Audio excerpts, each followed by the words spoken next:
அன்னை ஸ்ரீ சாரதா தேவியின் வாழ்க்கை வரலாறு. பாகம் 15. நாட்கள் செல்ல செல்ல குருதேவரை சுற்றி பக்தர் கூட்டம் பெருகியது.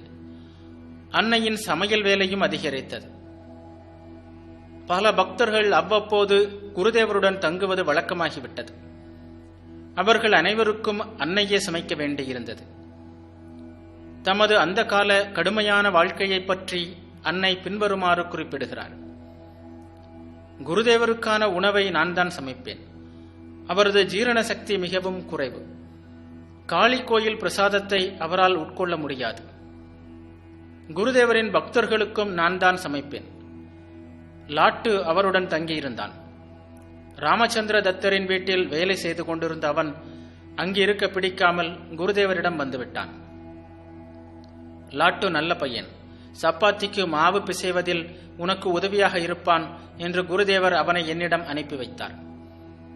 இரவு பகலாக சமையல் வேலை நடந்து கொண்டே இருக்கும். ராமச்சந்திர தத்தர் குருதேவரை காண வருவார். வண்டியிலிருந்து இறங்கும் போதே இன்று எனக்கு சப்பாத்தியும் பருப்பும் வேண்டும் என்று உரக்க சொல்லிக்கொண்டே குருதேவரின் அறைக்குள் நுழைவார். அவரது வார்த்தைகள் காதில் விழுந்தவுடனேயே நான் வேலையை தொடங்குவேன். ஒரு நாளைக்கு 2-3 படி மாவு பிசைந்து சப்பாத்தி செய்ய வேண்டியிருந்தது. ராக்கால் குருதேவருடன் தங்கியிருந்த போது அவனுக்காக அடிக்கடி கிச்சுடி தயார் செய்வேன். ஒரு நாள் நரேனுக்காக சமைக்கும்படி குருதேவர் கூறினார். நான் சப்பாத்தியும் பருப்பு கூட்டும் செய்தேன். சாப்பிட்டு முடிந்ததும் குருதேவர் அவனிடம் சாப்பாடு எப்படி இருந்தது என்று கேட்டார். அதற்கு அவன் சிரித்தவாறே பத்திய சாப்பாடு போல் மிக நன்றாக இருந்தது என்றான். உடனே குருதேவர் என்னிடம், நீ என்ன தயாரித்தாய்? அவனுக்கு கனமான சப்பாத்திகளும் கெட்டியான பருப்பு குழம்பும் செய்திருக்க வேண்டும் என்றார். அதன் பின் அவர் சொல்லியபடியே நான் செய்தேன். நரேனும் அவற்றை ருசித்து சாப்பிட்டான். சுரேந்திரநாத் மித்ரர் பக்தர்களின் உணவிற்காக மாதம் 10 ரூபாய் தருவார். மூத்த கோபால்தான் சாமான்களை வாங்கி வருவார். 2-3 படி மாவில் சப்பாத்தி செய்வதுடன் அன்னை மடிக்கும் வெற்றிலை சுருளுக்கும் கணக்கே இருக்காது. குருதேவருக்கு திரட்டு பாலில் விருப்பம் என்பதால் நெடுநேரம் மிகுந்த கவனத்தோடு பாலையும் காய்ச்சியபடி இருப்பார். சாப்பாடு மட்டுமல்ல, ஒவ்வொருவரின் பிற தேவைகளையும் அறிந்து அவற்றை செய்வார் அன்னை.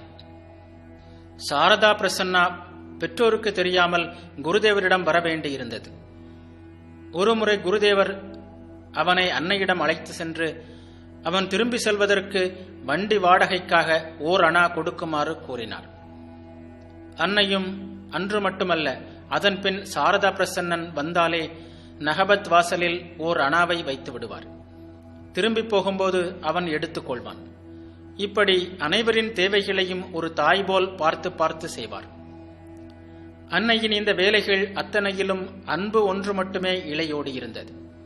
ஒரு நாள் அவர் வெற்றிலை சுருள் தயாரித்துக் கொண்டிருந்தார். சில சுருளில் ஏலக்காய் போன்ற வாசனை பொருட்களை வைத்தும் சிலவற்றில் அது இல்லாமலும் செய்தார். இதனை பார்த்து கொண்டிருந்த யோகின்மா, அம்மா இது என்ன, இப்படி 2 விதமாக ஏன் செய்கிறீர்கள் என்று கேட்டார். அதற்கு அன்னை புன்முறுவலுடன், யோகின், வாசனை பொருட்கள் எல்லாம் வைத்து தயாரிப்பது பக்தர்களுக்காக.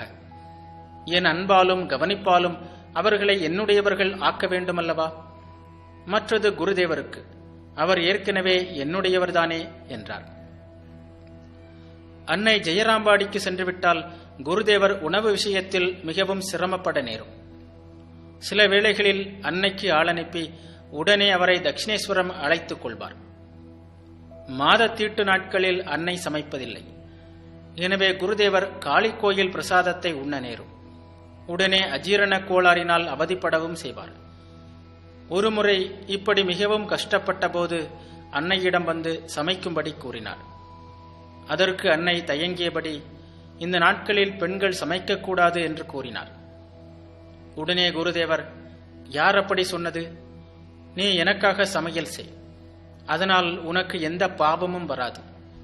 ஆமாம், தீட்டு அசுத்தம் என்றெல்லாம் சொல்கிறாயே, உன் உடம்பின் எந்த பகுதி தீட்டாகி உள்ளது என்று சொல்வாயா? தோலா, சதையா, எலும்பா, இல்லை மஞ்சையா எது அசுத்தமாகியுள்ளது? இதோ பார், சுத்தம் அசுத்தம் என்பவையெல்லாம் மனத்தில்தான் உள்ளன, வெளியில் எதுவும் இல்லை என்று கூறினார். ஆச்சார அனுஷ்டானங்களில் ஊறிய கிராமப் பெண்ணாக இருந்தாலும் குருதேவர் கூறியதை ஏற்றுக்கொண்டார் அன்னை. அதன் பிறகு அவரே எப்போதும் சமையல் செய்தார்.